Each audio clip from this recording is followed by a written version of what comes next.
You shouldn't be intimidated. Everyone can do well in the stock market. You have the skills, you have the intelligence. It doesn't require any education. All you have to have is patience, do a little research. You've got it. Don't worry about it. Don't panic.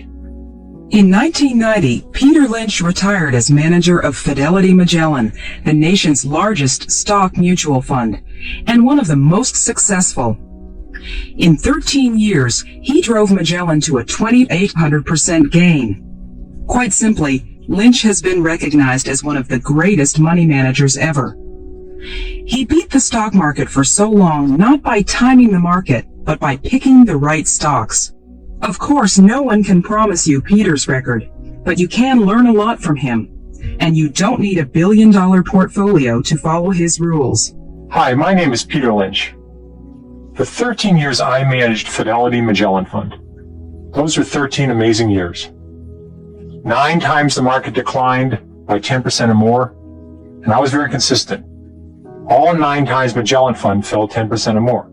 I learned a lot of lessons. I think they're true now. I think they were true 20 years ago. I think they'll be true 20 years from now. I think I can help you do a better job of investing. You can learn years of stock picking experience in one night, but you have better stock picking skills than you realize, and you have advantages that no one on Wall Street has. I'm here to help you find them and use them. You may be wondering why stocks are so important for a long-term investment program. The short answer, over time, stocks produce better returns than other investments. In the past 60 years, stocks have returned about 10% a year. Bonds have averaged 6% a year.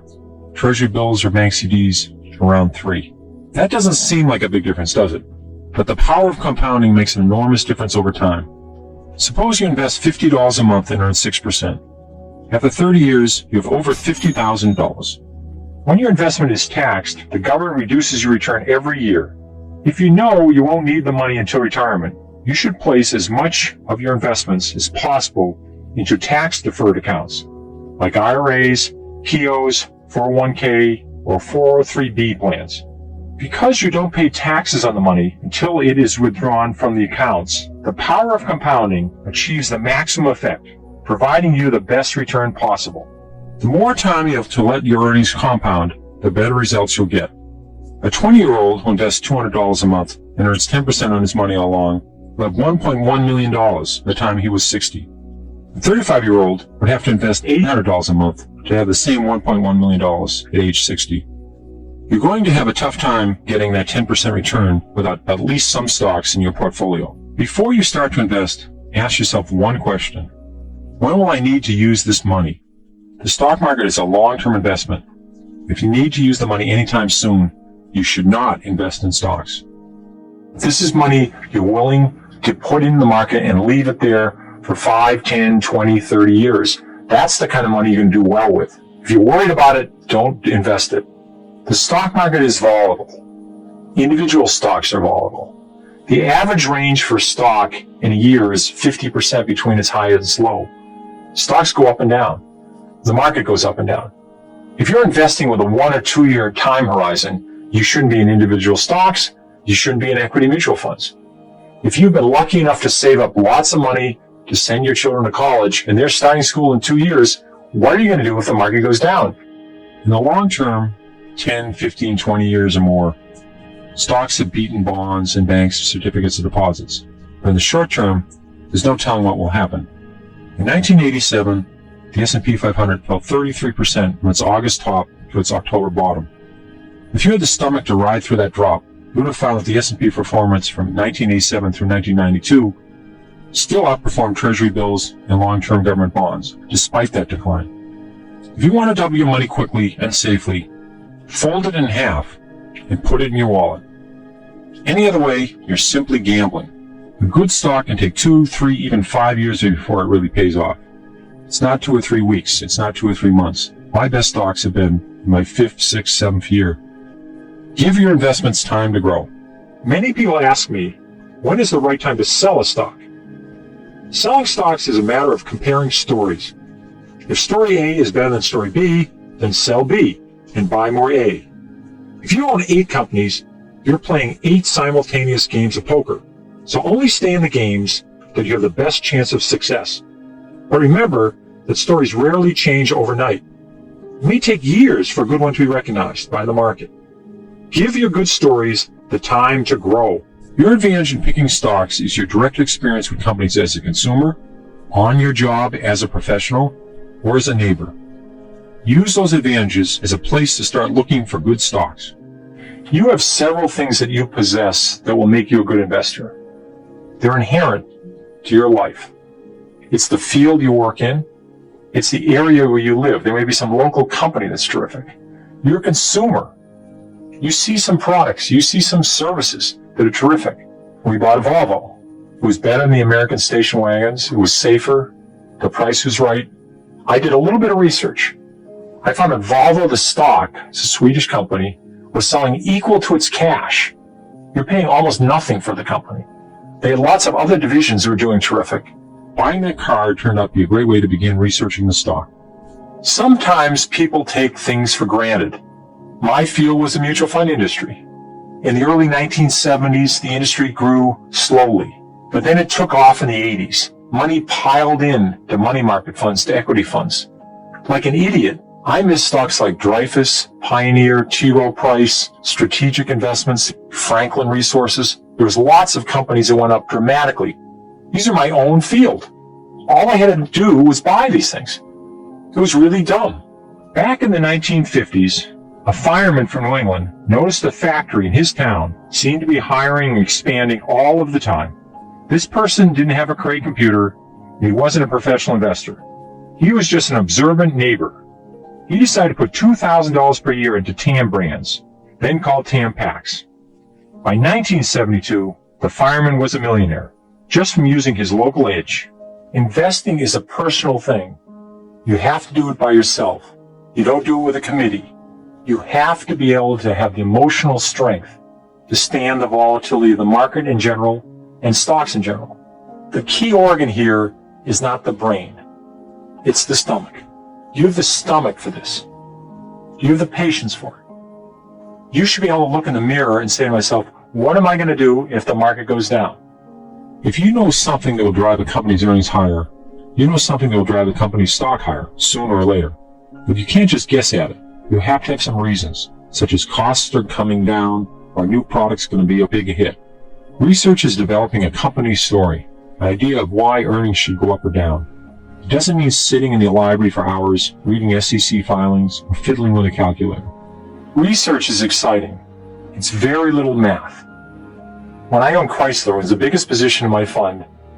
When I was at a movie theater, at a sports event, I'd run into somebody driving a minivan, and I'd ask them, what do you think of the minivan?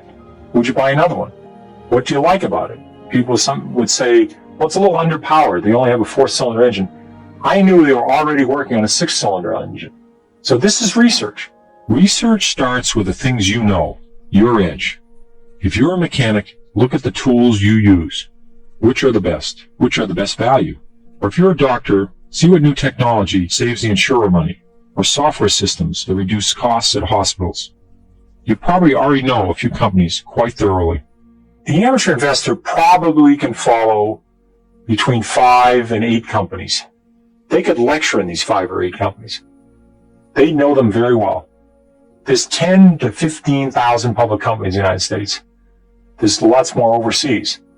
So you don't have to be experts on lots of companies. You just have to know a few very well. It's a lot of fun. It only takes a few hours a month. It's not a full-time job. I owned Dunkin' Donuts for 12 years. I think I might have talked to them once every year. The story didn't change a lot. You don't have to worry about low-cost imports coming from Korea when you own a donut company. You don't have to worry about the economy. You don't have to worry about somebody inventing a new computer chip. The story doesn't change that much. McDonald's earnings have gone up, I think, more than 80-fold over the last 30 years. The stock's gone up 100-fold. What made McDonald's earnings continue to grow? If they had just stuck with a cheap cheeseburger and a cheap hamburger at lunch, they probably would have run into earnings problems 10, 15 years ago. But they expanded their menu. They kept their costs low. They added breakfast. They went overseas. Every day they add 2 or 3 more restaurants. People thought there was no room for more McDonald's 5, 10, 15 years ago. They were wrong. If they had done the research, they said, well, There's a couple hundred countries out there. There's lots of places to grow. Actual bad economic news, rising interest rates, wars, elections, any of these can push the market down. If you're one of those people that pore over graphs, economic statistics, or astrology charts, trying to figure out what the stock market is going to do next, you are wasting your time. No one can predict the market. You have to understand the market goes down. There's been 95 years this century. We've had 50 declines of over 10%. Of those 50 declines, 15 have been 25% or more. So about once every 2 years, the market falls 10%. About once every 6 years, it falls 25%. These are big drops. You have to understand that. That's the nature of the market. In 1990, Saddam Hussein went into Kuwait. The banking system was in trouble. We had a recession. He had all this background noise. Lots of good companies had nothing to do with wars, nothing to do with banking. They all went down in 1990. The market fell from 3,000, it fell over 20%. This gave you a great opportunity to buy terrific companies at very good prices. Behind every stock is a company. If the company does terrific over a long period of time, the stock will do terrific. If the company does lousy, the stock's going to do lousy. That's all you're betting on. This is a company that's had 35 years of double-digit earnings growth every single quarter. We've had changes in the Supreme Court. We had the stock market go up and down. We've had changes in presidents. We've had recessions. We've had wars. All of those things had no effect on automatic data processing. So every time the market went down, it gave you a chance to buy it. You're saying, I believe strongly this company's going to do well. If you start to see symptoms that's not going to happen, the stock's going to very rapidly respond to that. If the company runs out of steam, the stock's going to run out of steam. Look at Fannie Mae. From July through October 1990, the Standard & Poor's 500 fell 21%. Fannie Mae fell from about $42 a share to about $26, even though earnings were still increasing. This was a terrific time to buy Fannie Mae. The company was doing well, management was still great, the story was solid, and they had a very good business. But you got to buy the stock at a 38% discount. If you start by looking at the entire universe of stocks, more than 3,000 stocks on the New York Stock Exchange alone, and over 13,000 public companies in total, you'll blow a gasket. So I break stocks into categories, partly to make the job of researching more manageable. Putting stocks into categories is the first step in developing the story. At least you'll know what kind of story it's supposed to be. The category tells you what questions you should be asking about a company. You simply can't expect all stocks to behave the same. Basing a strategy on general maxims, like sell when you double your money, or sell when the price falls 10%, is absolute folly. No formula will apply to all stocks. Different stocks behave differently, so they require different approaches, different expectations, and different kinds of stories. Suppose you've made a 50% gain on two companies. One is a fast grower with a long way to go. The other is a big, lumbering, slow growth company that has already saturated 95% of its market, and that market itself is growing slowly. The 50% return is fantastic for the slow grower. The chances are it's time to sell it. The same 50% return could be just the tip of the iceberg for the fast grower. There are basically 5 categories. 1 would be fast growers, 2 would be slow growers, 3 would be cyclicals, 4 would be asset plays, and the 5th one would be turnarounds. In the meantime, remember, categories are guidelines. They are not hard rules. Some companies may not fit neatly into a category. Others may seem to be in 2 categories at once. Almost all companies change categories at some time throughout their lifetimes. Fast growers, if successful, will always eventually slow their growth. They'll run out of places to go. Cyclicals experiencing long down cycles may become turnarounds. Once recovered, they probably will be cyclicals again. Use the categories as guides to help you build your story, but don't let them limit the questions you ask or the research you do. One thing we can say about companies in general, it's easier to go from $100 million in sales to $200 million in sales than it is to go from $10 billion in sales to $20 billion in sales. So smaller companies tend to have more upside potential than larger companies. But don't dismiss all big companies out of hand. Some big companies defy their size and find exciting new ways to grow their earnings. As well, good opportunities exist in companies that are cyclical, regardless of their size. When most people think about investing in the stock market, they dream about investing in a fast grower, a company that is growing at over 25% a year. At 25% a year, a company's profits will double in 3. They quadruple in 6. They go up 8-fold in 9 years. That's how you get a huge stock in a decade. There's not a lot of these, but they're very powerful. And the best part is, you don't have to catch them just as they're taking off. The beauty of growth companies is you have plenty of time. If they're going to grow for 5, 10, 20, 30 years, you don't have to be there the first year or the second year. You could have bought Walmart 10 years after they went public and made 30 times your money. What makes a company grow earnings so quickly? Either it is a rapidly growing industry, or it's a rapidly growing company in a slow growth industry. Rapid revenue growth and rapid earnings growth are the hallmarks of a fast grower. You just can't buy any stock with hot earnings and hot sales. You have to check the balance sheet and make sure the company can keep growing. One way you can look at growth companies is think of baseball. A normal baseball game has 9 innings. You should look at a growth company and say, I don't want to buy it when they're in the first inning. I want to buy it when they're in the second or third inning. They've got the formula right. They've got lots of room to go. So you want to say to yourself, this is a company that's very early in its cycle, like a McDonald's when they're only in a few stores, or Limited when they're only in 100 stores, and they had lots of malls to go to. Microsoft was a company you could have bought 3 years after it went public and made over 20 times your money. Sales and earnings were growing at several times the rate of the companies in the S&P 500 in an industry that was exploding by leaps and bounds, and it had a lot of potential both overseas and domestically. This was only the beginning of a 15 to 20 year growth cycle. You had plenty of time to get involved. There's this amazing company called Superior Industries. I think the stock went up over 100-fold. They were very good at making aluminum wheels. A lot of car companies went to aluminum wheels. The industry for autos wasn't growing. Aluminum wheels were growing dramatically, and they were the best at it. The fast growers get all the attention in the media.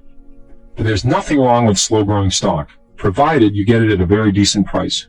Somebody would say to you, I'm going to sell you a business for $100,000, and they're earning $50,000 a year. You say, what's the bad news? Let's say the bad news is earnings are never going to grow. They earn $50,000 a year forever. So this is a price earnings multiple of 2. You pay $100,000, $50,000 earnings, but they're never going to grow. You say, I don't care. I'm going to get a $50,000 return every year. In 2 years, I get all my money back, and I'm going to make $50,000 a year on my $100,000 investment forever. So sometimes, even if a company has a very low growth rate in earnings, if the stock is selling at the right price, it may still be a very good deal. A slow to moderate grower will have earnings growth of 3 to 15% a year. One company that I was very lucky with was Service Corp International. It's a funeral home company that bought up local family funeral homes, a very steady business. Service Corp could grow earnings at 15% a year when I owned it with very little problems. A slow grower that turns into a no grower is a very bad news situation. So when you start researching the stock, look for these signs. Steady earnings growth. Rising dividends. Companies that raise their dividends each year have to have the earnings to do so. A rising dividend is normally a good sign for a stock. Room to keep growing. You want slow growers to go on forever. That's one reason I like Service Corp International so much. This was a great stock for me in the 1980s. At that point, it had a long way to go. Cyclical companies rise and fall with the economy. Typically, they make expensive big-ticket items that people buy when the economy is good. Things like houses, cars, and furniture. When the economy is bad and people are worried about losing their jobs, they don't buy big-ticket items. They're too broke or too scared that they will go broke. Don't try to time a cyclical stock if you don't have intimate knowledge of the business, if you don't have an investor's edge. Everyone on Wall Street tries to time cyclical stocks too. Because the stock market looks forward, you could be left with a sinking stock even though the company's earnings are terrific. You make your best money in a cyclical when earnings go from rotten to mediocre, or from mediocre to pretty good. The danger point is when earnings go from great to spectacular. Somewhere between these 2 points, Wall Street will figure out there's only one way to go, and that's for profits to go down some point in the future. Just don't buy in the hope. Wait for things to get better. Prices to get better, capacity to shrink, inventories to go down, scrap prices to get better. Something ought to be happening. So you just want to wait for something really to happen, And then when it happens, it's going to be big. Let's take a look at Chrysler. In 1990, the company was selling for $10 a share. The economy was lousy. People were talking about Chrysler going out of business. But guess what? The economy came back. Everyone's old car was falling apart. As people made more money, they started buying new cars. And because Chrysler had great products, the minivan, the Jeep, and its first new full-size truck in 20 years, the stock was big. In addition, very importantly, the balance sheet was decent in 1990. This was not a company about to go bankrupt. If it's a cyclical, you're hoping for a dramatic turnaround in earnings. It's going to happen over 2 or 3 years. Earnings are going to go from a loss to a huge profit. Stock's going to go up and you're going to get out. Make sure you're picking a strong company that can survive when the cycle goes down. That means good cash flow and low debt. If its cash flow is spotty or its debt is high, when the downturn comes, the company faces the danger of going bankrupt. Turnarounds. These are stocks that are battered down, or they're hated companies, or they've been forgotten about. They're depressed in price. But you have determined some one thing or a few things that have the potential for reversing this company's fortunes, independent of the industry getting better or the economy getting better. You always have to do a balance sheet check on any company. This includes turnarounds. Do they have enough cash to make it through the next 12 months, the next 24 months? Do they have a lot of debt that's due right now? These are important questions to answer. Make sure you understand and believe in the plan to restore corporate profits. It's all internal. They're doing something, either new product, new management, cutting costs, getting rid of something inside the company that allows them to improve themselves. Lots of turnarounds never happen, but a few winners can make up for lots of losers. What's important is to wait for the actual evidence of the turnaround occurring, not just the symptoms. The turnaround, you had plenty of time. So just don't buy on the hope. Wait for the reality. Turnarounds are so big, it's worth waiting to get some real evidence. S.S. Kresge was a company going nowhere, in real trouble. They invented the Kmart formula. They rolled it out across the country. The stock went up over 50-fold. Kmart became a massive stock. Sometimes 2 and 2 equals 8. How could this be? Because a company has a hidden asset that isn't reflected in the stock price. When Wall Street wakes up to the hidden assets, the stock could be terrific. Want a great example? Let's look at Disney. Walt Disney is an example of an asset play. After they'd opened up Disney World and after they'd opened up Epcot, the company's growth rate sort of slowed down. They weren't growing very fast. And then they discovered there was a lot of assets inside the company. There was the name Walt Disney. They started the Disney Channel. They started selling things that they sold at Disney World and at Disneyland. They started selling them everywhere. They used their licenses for Mickey Mouse and all their characters. Made a fortune on that. These are on the books for nothing. The company was loaded with assets. In addition, they had all that land inside of Disney World. And everybody had hotels outside of Disney World. They decided to use their land inside to develop more parks. And then even have other companies come in. These companies paid their money to build inside of Epcot or inside of areas of Disney World. So what are hidden assets? Many companies, particularly old line companies that have been around 20, 40, 50, 100 years or more, have real estate holdings whose true market value is not reflected on the balance sheet in the annual report. In many cases, the hidden asset is the company's name and its reputation. Disney is one example of a company with a great name. So is Coca-Cola.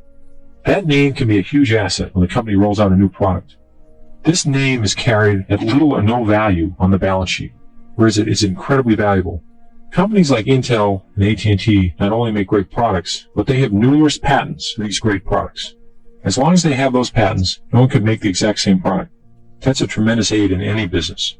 Back in 1987, when the stock market had a major correction, Dreyfus fell to below its price of cash per share. Stock fell from over 50 to under 20. At that point, it was selling for less than its cash. Anytime you buy a stock at less than its cash after subtracting all debt and it has good business, you're getting something for nothing. The price of a stock will follow the direction of earnings. In almost every case, you can generally state that if companies' earnings go up sharply, the stock's going to go up. If earnings go from very poor to mediocre, the stock's probably going to rise. If they go from mediocre to good, it's probably going to have another rise. If it goes from good to excellent, it's probably going to have another rise. Or if a company's earnings grow dramatically over a long period of time, the stock's probably going to go up dramatically. Even if you have a Waterford crystal ball, you probably can't predict a company's earnings. But Wall Street is a whole army of people who make such predictions. Obviously, you want to invest in companies whose earnings are expected to rise. But again, these are just estimates. If you really understand a company, you should know how it plans to make earnings rise. If you know it has good growth prospects, then you'll be better able to evaluate the company as an investment. You can't predict the future, but you can learn from the past. A company with a long history of earnings increases and dividend increases is obviously a stable performer that has a reasonable chance to continue to perform well in the industry. Many times that's a good company to investigate further. Johnson & Johnson has raised its earnings something like 19 of the last 20 years. It's raised its dividend over 30 years in a row. But just because a company has had a great record in the past does not mean earnings will grow terrifically well in the future. You have to have reasons for it. Strong growth in research and development, cost-cutting, new products, great brand name, and a terrific balance sheet were the items that made me optimistic about Johnson & Johnson. And what's the outlook? It's going to keep continuing to grow. They run out of steam, stock's going to run out of steam. Price-earnings ratio is something that some people make very complex. It's actually very simple. If a company is selling $100 a share and earning $10, it is a price-earnings multiple of 10. The PE ratio can be thought of as the number of years it will take the company to earn back the amount of your initial investment, assuming, of course, that the company's earnings stay constant. Why look at PE? It can tell you if you're paying too much for a stock. The higher the PE, the more expensive the stock relative to the company's future earning power. The lower the PE, the cheaper the stock. I use a rule of thumb to level out these differences. A fairly priced stock is a PE that's about equal to the expected annual growth rate over the next 3 to 5 years. If the PE is substantially higher than the growth rate, the stock is normally expensive. If the PE is substantially lower, stock is probably cheap. A stock PE, in part, depends on the industry that it's in. When you look at a growth company, compare the company's growth rate and its own PE to that of the industry. All other things being equal, if you find a company with a much lower PE and a higher growth rate, you're off to a good start. You can also compare a company's PE to its own historical PE. If a company normally sells for 25 times earnings, now it's selling at 15 or less, you have to ask yourself why. The company could be maturing, competition may be entering the field, and its growth prospects may be uncertain. But maybe it's simply been beaten down by some other factors, and it's possibly a bargain. It's worth researching. Back in the 1970s, Electronic Data Systems, or EDS, had a PE of 500 times earnings. If you had invested in a company with a PE this high when Columbus discovered America, and the company's earnings stayed constant, you'd just be breaking even today. In 1974, the EDS performed very well, but its stock fell from 40 to 3, simply because the stock was so grossly overpriced relative to current earnings. Dividends are cash payments that companies make to shareholders, usually every quarter. Nearly half the return in the S&P 500 the past 50 years has come from dividends. Dividends come from profits. If a company earns $5 a share, they have the choice of paying out some of it to the shareholders in the form of a cash dividend. A stock's yield is the annual dividend payout divided by its current price. The yield is the return you get on your investment every year. One drawback, the IRS considers dividends as income. So you have to pay taxes on dividends. Not all companies pay a dividend. Fast growers, for example, almost never pay a dividend. They reinvest all of their earnings back into the company. Slow growers tend to pay out profits and dividends. It's their way of rewarding shareholders. Over time, those dividends can add up. Some people have bought stocks for $5 a share, and 20 years later, they're getting $10 a share of dividends per year. Dividends do make a difference. Dividends are a great way to measure a company's success, particularly a slow-growing company. When a company raises its dividend every year, it raises the bar for its financial performance the years that follow. Few companies want to cut their dividends. Investors clobber the stock, figuring a dividend cut is a sign of worse things to come. So by raising a dividend 12 to 15% this year, the company is saying it expects earnings to be at least as good next year as they are now, and probably rising by at least the 12 to 15%. You can get a list of companies that have raised their dividends many years in a row from Moody's. There are some great names in this list. However, you can find warning signs of dividends as well. A high yield isn't always a good thing. If a stock is 30 and it's paying a $3 dividend, you might say, wow, that's terrific. a 10% yield. But if the earnings are only $3.10 a share, then the company is essentially paying out all of its earnings in dividends. That's only 10 cents to expand or to invest in more efficient equipment. If this continues for a number of quarters or years, the company will have very little room for any errors or setbacks. Eventually, the company will probably cut back or totally suspend its dividend. The stock price is going to tumble with it. Be careful with high-yield stocks, particularly when they're paying out a very high percentage of their earnings. Any company's operations can hit an air pocket from time to time. You've got to make sure your company can survive tough times. The balance sheet tells you about the company's financial structure, how much debt it has, how much cash it has, and how much equity its shareholders have. There's nothing scary about a balance sheet. No story is complete without a check of the balance sheet. The basic concept of a balance sheet is that everything a company owns, its assets, are listed on one side. On the other side, you find everything a company owes, its liabilities. The difference between what it owns and what it owes is its equity, also called its net worth. Does the company have a lot of cash on hand? That's great.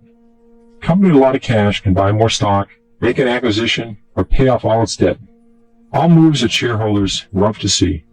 A company should have at least enough cash to pay off its short-term debt. If it doesn't, it could have to keep borrowing more and more. If you subtract cash from short-term debt and long-term debt, and the total is only 1/4 of net worth, the company has a decent balance sheet. However, if short-term debt and long-term debt combined, minus cash, equals or exceeds net worth, the company has a weak balance sheet. It's simple to recognize a strong balance sheet. No debt and lots of cash. Suppose a company has $20 million in cash after subtracting all debt. If the company has 4 million shares outstanding, it has $5 of cash per share of stock. If you buy the company at $10 a share, you're paying only $5 for the company, and you're getting $5 a share in cash. That's a really amazing price. In effect, that means your real price is $5. If this company has a very solid, predictable business, this extra cash is quite valuable. But if a company has lots of cash and they're losing money, you still have to evaluate how quickly will they run through all that cash. That's all you really have to know. It's not much, but you should know it. If you don't check your company's survivability, you're not only skimping on your research, you're gambling. That's not why you invest in the stock market. Check the debt. Most companies have some debt, but how much is too much? Add up the company's long-term debt and total equity. That's a good approximation of the company's total capitalization, the money the company has available to grow its business in the future. Now compare the long-term debt to total capitalization. If total debt equals half of the company's capitalization or more, beware. That's quite a bit of debt. To service that much debt, everything has to work right. Things don't always work just right. If debt equals 20% of capitalization or less, that's better. That's fairly low debt. As usual, there's no rule without some exception. Debt in some industries, like banking, insurance, and financial services, routinely runs much higher than 20 to 50%. Know the industry and what is normal for it when you evaluate a balance sheet. In many industries, such as retailing and restaurants, companies have leases. They have commitments on buildings to rent for a long period of time. Often, this form of debt will only appear in the footnotes. This is a very substantial form of debt. Look into the footnotes. See if you see capitalized lease obligations. Add this back. This is an important exercise. 5 or 10 years ago, investment professionals had a big edge. They got more research and information than small investors, and they got it sooner. But those days are long gone. Basic financial information is readily available from a dozen or more different sources. Investment pros aren't digesting all the good information and throwing just the scraps to the public anymore. Everyone has a seat at the table right now. Here are some places to get started. If a balance sheet provides a snapshot of a company's financial position, an income statement tells you how the company got there. Income statements tell you how much money the company made or lost from its operations over some period of time. The basic formula is simple. You are asking how things went over the period, usually a quarter or a year. Over that time, you add up all the money the company brought in from selling products or services, then subtract all of the money the company spent to create those products or deliver those services. What is left is the net income. Net income is also referred to as earnings or profits. I hope by now you've been convinced that your story should always include an explanation of how the company plans to improve its earnings or to sustain its growth rate over time. There are only two ways for a company to increase earnings. They can increase sales or reduce costs. Most companies work to do both of these things. The income statement can help you figure out if the company is succeeding. If earnings equal revenues minus costs, then a valid way to raise earnings is to reduce costs. Reducing costs not only pushes up the earnings number, it makes a company more competitive. If two companies both produce competitive products of similar quality, then the one who can build it more cheaply has the advantage. They can choose to charge less for the product and sell more than their competitor, or can sell it for the same price and make much more money than their competitor. One way to measure cost reduction is to check out the costs listed on the income statement each quarter. But it's difficult to do so because what you really care about is how costs are changing relative to revenues. One way to measure this cost to revenues is the profit margin. This number is not shown on the income statement itself. To calculate the number for yourself, just divide the earnings before taxes by the net revenues. The higher the profit margin, the more money the company makes for each product it sells. Once we have the profit margin as a tool, we can evaluate how successful the company is being in reducing costs. Unless the company has raised prices significantly, if the profit margin goes up, then costs are going down relative to revenues. You can compare the profit margin of the company to the profit margin of a competitor, or to the average profit margin of the industry.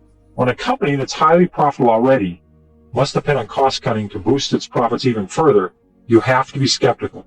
If its profit margins are unusually high compared to the rest of the industry, there's a limit to how much additional profit you can squeeze out of the business by economizing.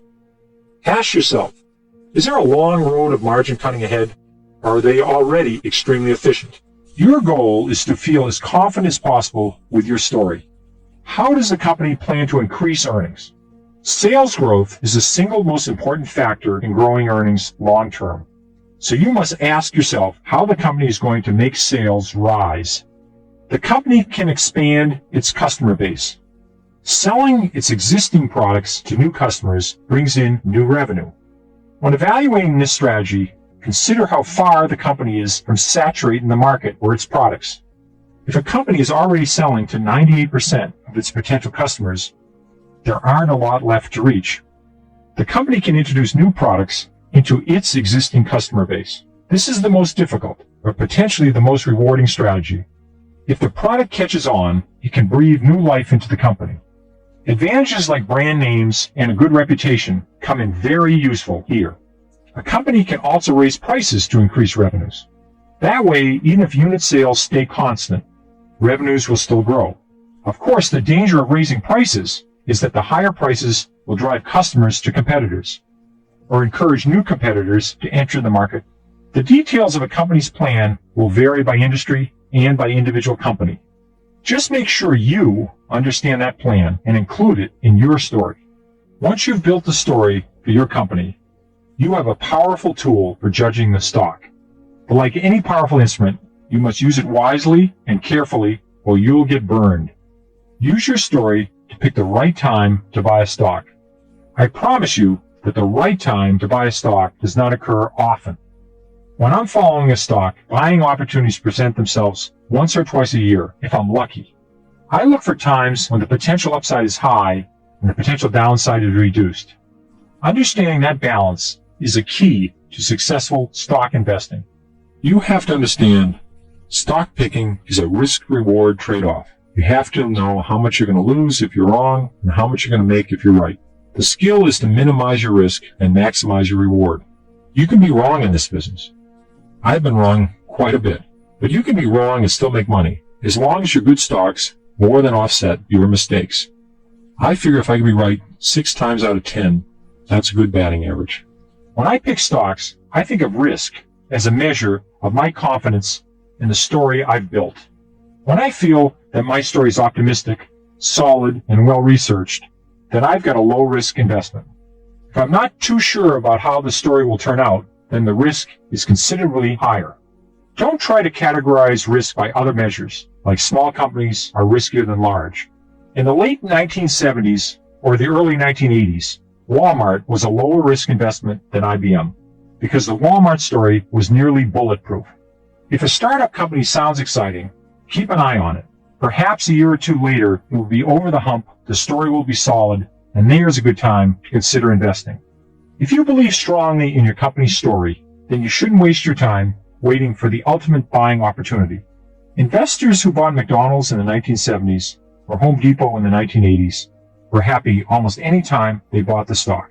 Even with these great companies, during stock market corrections, the stock dipped and the story was solid, but if you held on for a reasonable amount of time, you were a very happy camper. Watch out for ridiculously high prices when a company is selling at several times its growth rate in earnings. Remember, that's what we talked about in the price earnings presentation. But in general, if a story is good, you probably want to own it.